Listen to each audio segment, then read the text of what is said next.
आपके माध्यम से फिर आज ये बताना चाहता हूं कि सरकार झारखंड की हो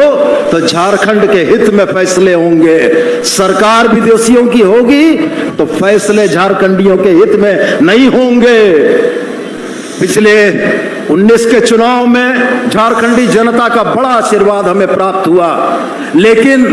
उस आशीर्वाद में थोड़ी सी कमी रह गई कि भारतीय जनता पार्टी जैसे संगठन जिन लोगों ने झारखंडियों के साथ हमेशा न्याय किया है, वैसे भी कुछ लोग जीत कर पहुंचे। सरकार ने 3 साल के पूरे होने के बाद आपके लिए, आपकी योजनाओं के लिए जो दयानतदारी और दरियादिली दिखाई है, ये कहीं ना कहीं सरकार की साफ मंशा को जाहिर करती है। आज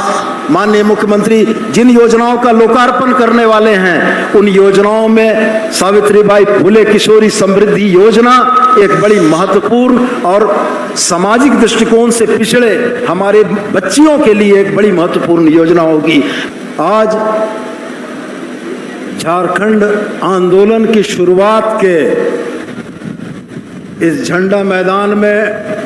माननीय मुख्यमंत्री के समक्ष इस सभा को संबोधित करते हुए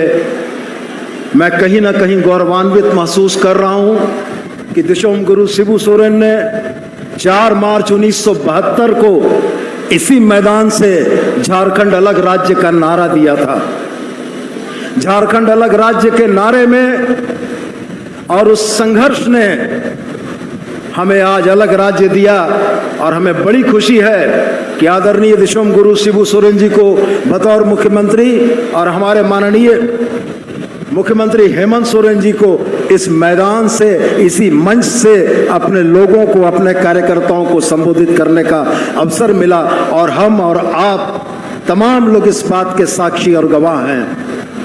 हम लोगों ने जो सपना देखा था, दिशोम गुरु ने जो सपना देखा था, वह सपना आज साकार हो रहा है। 2019 के चुनावों ने झारखंडी मूल भावनाओं के अनुरूप झारखंडी सोच वाली झारखंडी मूलवासियों की सरकार को झारखंड में अवसर दिया। आपने भी देखा होगा कि झारखंडी सोच वाली सरकार ने झारखंड के उन सवालों को जो पिछले 19 वर्षों से जहां तहां भटक रहे थे और जिनका कोई जवाब नहीं था, क्रमवार तरीके से हम लोगों ने अपने लोकप्रिय मुख्यमंत्री के नेतृत्व में उसके समाधान का प्रयास किया। आपको याद होगा कि 14 से 19 के दौर में पारा शिक्षकों के आंदोलन से रांची ठप होता था, और पारा शिक्षकों के ऊपर सरकार के दमन के बहुत सारे दस्तावेजी प्रमाण और दमन आपने भी अपनी आंखों से देखा है। आपने भी देखा होगा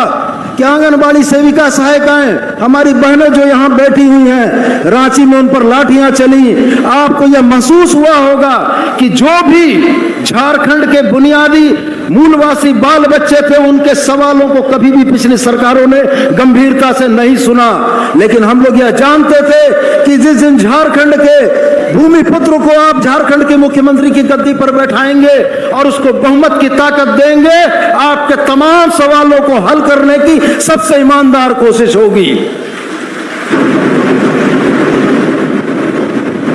मैं आपके माध्यम से फिर आज ये बताना चाहता हूं कि सरकार झारखंड की हो तो झारखंड के हित में फैसले होंगे, सरकार विदेशियों की होगी तो फैसले झारखंडियों के हित में नहीं होंगे। पिछले 19 के चुनाव में झारखंडी जनता का बड़ा आशीर्वाद हमें प्राप्त हुआ, लेकिन उस आशीर्वाद में थोड़ी सी कमी रह गई कि भारतीय जनता पार्टी जैसे संगठन जिन लोगों ने झारखंडियों के साथ हमेशा न्याय किया है, वैसे भी कुछ लोग जीत कर पहुंचे। सरकार ने 3 साल के पूरे होने के बाद आपके लिए, आपकी योजनाओं के लिए जो दयानतदारी और दरियादिली दिखाई है, ये कहीं ना कहीं सरकार की साफ मंशा को जाहिर करती है। आज माननीय मुख्यमंत्री जिन योजनाओं का लोकार्पण करने वाले हैं, उन योजनाओं में सावित्रीबाई फुले किशोरी समृद्धि योजना एक बड़ी महत्वपूर्ण और सामाजिक दृष्टिकोण से पिछड़े हमारे बच्चियों के लिए एक बड़ी महत्वपूर्ण योजना होगी। मैं एक छोटा सा आंकड़ा खाली आपको देना चाहता हूं कि पूरे झारखंड में 8वीं क्लास में 2,57,000 बच्चियां नामांकन लेती हैं, और एवरेज औसत है यह, और 12वीं तक पहुंचते पहुंचते मात्र 96,000 बच्चियां रह जाती हैं। 1,60,000 बच्चियां जो ड्रॉप आउट हो रही हैं, उस ड्रॉप आउट को रोकने के लिए सरकार ने उन्हें वजीफे से प्रोत्साहन से जोड़ने का प्रयास किया है। और बाकी की योजनाओं में CMEGP की योजना जो झारखंडी युवाओं को रोजगार के बेहतर अवसर प्रदान करेगी। CNT-SPT से आच्छादित हमारा यह प्रदेश, जिन CNT-SPT की जातियों को